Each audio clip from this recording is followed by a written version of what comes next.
بسم الله الرحمن الرحیم. عرض سلام و ادب و احترام دارم خدمت شما عزیزان. امیدوارم هر جا که هستین شاد و خرم باشید. در ادامه صحبت راجع به آموزش مهارت‌های اجتماعی به کودکان ما به این نکته میرسیم که کودک ما باید بتونه خودش رو معرفی بکنه. یعنی ما این آموزش رو باید به کودک بدیم که بگیم وقتی مثلا وارد یک جمعی شدی باید سلام بکنی. وقتی وارد یک جمع شدیم به رسم ادب نام خودمون رو به همدیگه اعلام میکنیم. من اسمم محمد هستش و ما با هم دست میدیم، ما به چشم هم نگاه میکنیم، ما به هم لبخند میزنیم و این رفتار حس خوبی هم به من هم به طرف مقابلم در واقع میده که ما از دیدن هم خوشحالیم، ما با هم صحبت میکنیم، ما خودمون رو به طرف مقابلمون معرفی میکنیم و اگر فرد بزرگتر باشه برای اینکه احترامش رو در واقع حفظ بکنیم از جامون بلند میشیم، باهاش دست میدیم، صحبت میکنیم و اسم خودمون رو در واقع معرفی میکنیم.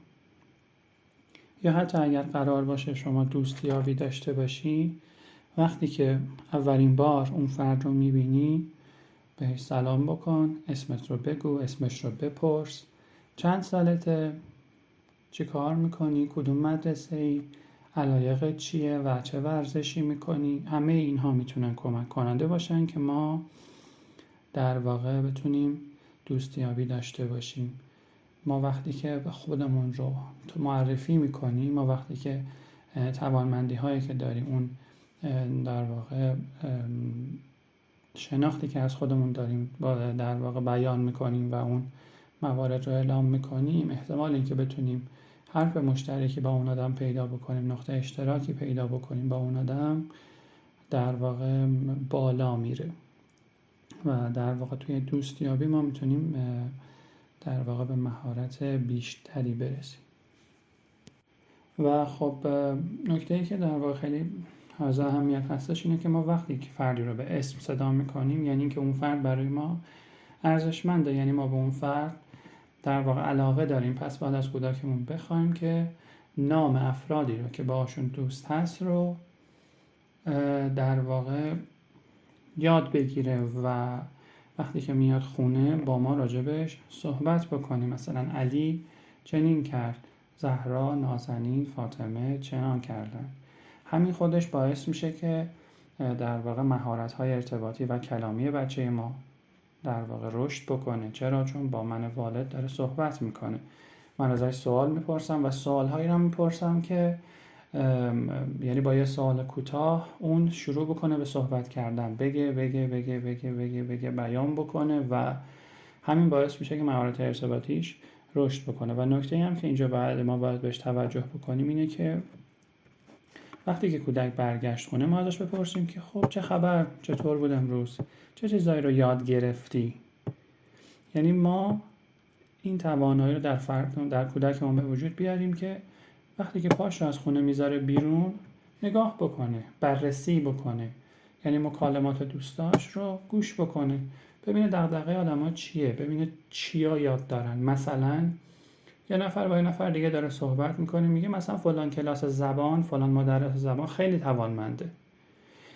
دو نفر راجع به فلان موضوع دارن صحبت میکنن، همش کودک ما یاد بگیره، یعنی استفاده بکنه حتی از مکالماتش، حتی از تعاملاتی که در جامعه، توی اتوبوس، توی مترو، اون چه که میبینه، اون چه که میشنوه رو در واقع ببینه، بررسی بکنه، در واقع به حوزه آگاهیش بیاد و وقتی که برمیگرده خونه حتما ما بستری رو براش فراهم بکنیم به عنوان پدر و مادر تا کودک ما بدون هیچ گونه ترس، بدون هیچ گونه مشکلی با ما صحبت بکنه، مثل دوتا رفیق بیاد بگه آره فلان مسئله رو دیدم، فلان حرف رو شنیدم، یک نفر به یک نفر عذرخواهم ناسزایی داد، چنان راجع به موضوعات مختلف با ما صحبت بکنه. همین خودش باعث میشه که ما ارتباط صمیمیتری با هم بگیریم.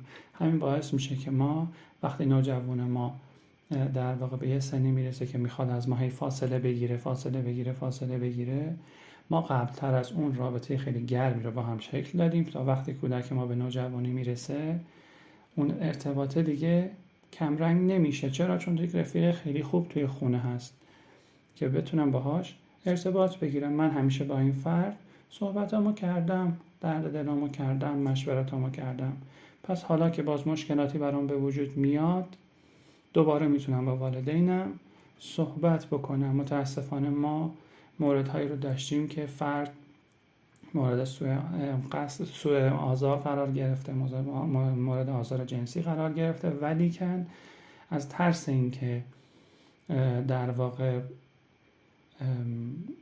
چه ریاکشنی در واقع والدین قرار نشون بدن اون رو مخفی کرده و مدت‌ها این مسئله اون رو اذیت می‌کرده. یا یک دختر بچه رو داشتیم حدوداً 11 یا 12 سالشون بود، خب به توصیه دوستانشون سیگار مصرف کرده بودن و توی حالا صحبت‌هایی که داشتیم این قضیه مشخص شد و خب میگفت من خیلی میترسیدم که بخوام این رو به پدر و مادرم بگم. این نشون دهنده اینه که اون پدر و مادر رابطه گرم و صمیمی رو با در واقع کودکشون شکل ندادن. یکی از مهارت‌هایی که در واقع میتونه به ما کمک بکنه در زمینه دوستیابی اینه که بعد از اینکه در واقع علایق طرف مقابلمون رو شنیدیم سعی بکنیم اون رو در خاطرمون در واقع نگه داریم و این نشون دهنده اینه که ما به اون فرد علاقه داریم، ما میخوایم با اون فرد دوست باشیم، رفیق باشیم و این یاددهی این نکته به کودک خیلی میتونه در واقع ارزشمند باشه. ما گاهی وقتا مثلا این فرد وقتی بزرگ میشه، وقتی میخواد ازدواج بکنه، بعضی از مراجعین میان میگن خب هزینه زیادی برای من میکنه، خیلی کادوهای گران قیمتی، ولی اون چیزایی که من دوست دارم نیست.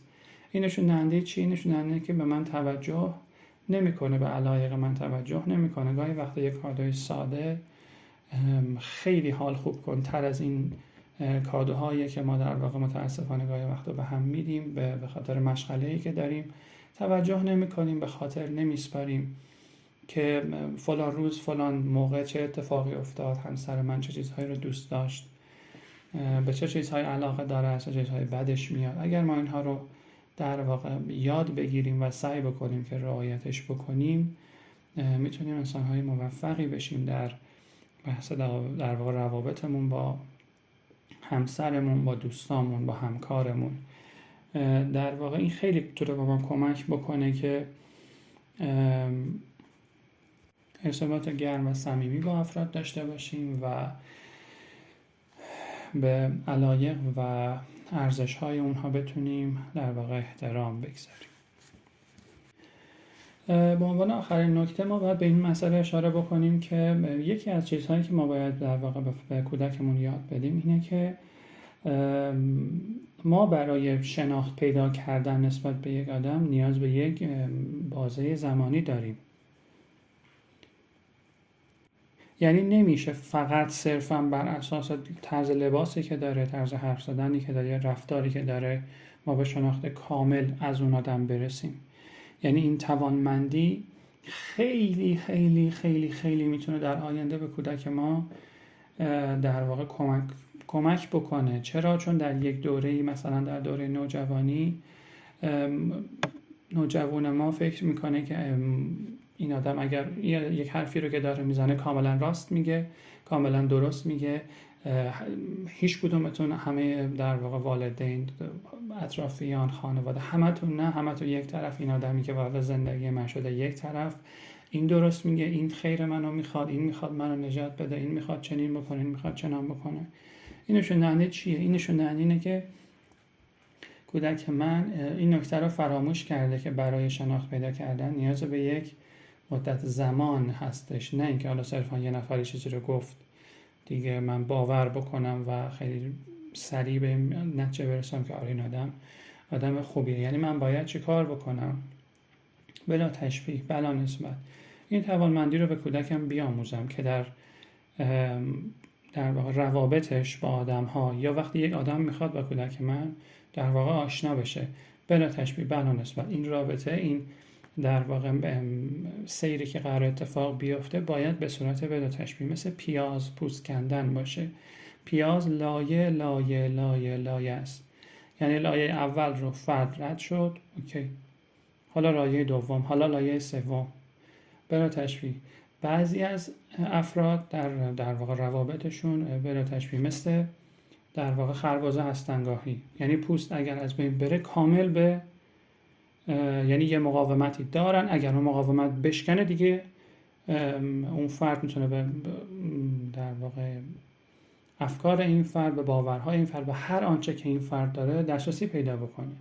بعضی افراد بعضی از در واقع متدهای برقراری ارتباط در بعضی از افراد مثل ژله است، با ساده ترین ضربه‌ای، با ساده ترین تحریکی، با ساده ترین یه قاشقی اگر بزنی کامل این ژله از هم میپاشه. یعنی شما خیلی راحت به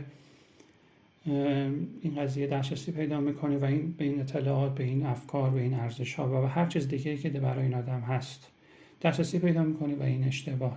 بعضی از افراد هم هستن مثل در واقع موقع برقراری ارتباط مثل نارگیل عمل میکنن. بعد من ضربه بزنی با چکش، مثلا بشکنی پوست سفت این آدم رو، خیلی سخت میشه با این آدم ارتباط گرفت. این هم اشتباهه. بهترین مدل همون مدل پیاز هستش که ما لایه لایه لایه لایه به سمت هستش میریم و اگر ما در روابطمون هم همین کار رو انجام بدیم، یعنی یاد بگیریم که بابا روابط اینجور نیستش که من با سرعت جت پیش برم و طرف مقابل من هیچ گونه فعالیتی نداشته باشه. رابطه یک امر پینگ پونگیه، یک بازی پینگ پونگیه. اگر من یه ضربه زدم اون فرد باید یک ضربه بزنه، اگر من 2 تا ضربه 3 تا ضربه زدم اون آدم حداقل یه ضربه رو بزنه. ولی اینکه من فقط پیش برم یا اینکه فقط اون آدم بخواد به سمت من بیاد، این رابطه سالمی نخواهد بود. امیدوارم که راضی بوده باشین از مباحثی که امروز خدمتتون تقدیم شد. من در خدمتتون هستم، حتما فرمایشاتتون رو با بنده به اشتراک بذارین. خیلی ممنونم از وقتی که گذاشتین و توجهی که به عرایض بنده داشتین. امیدوارم که در پناه خدا شاد و خرم و سلامت باشین. یا علی.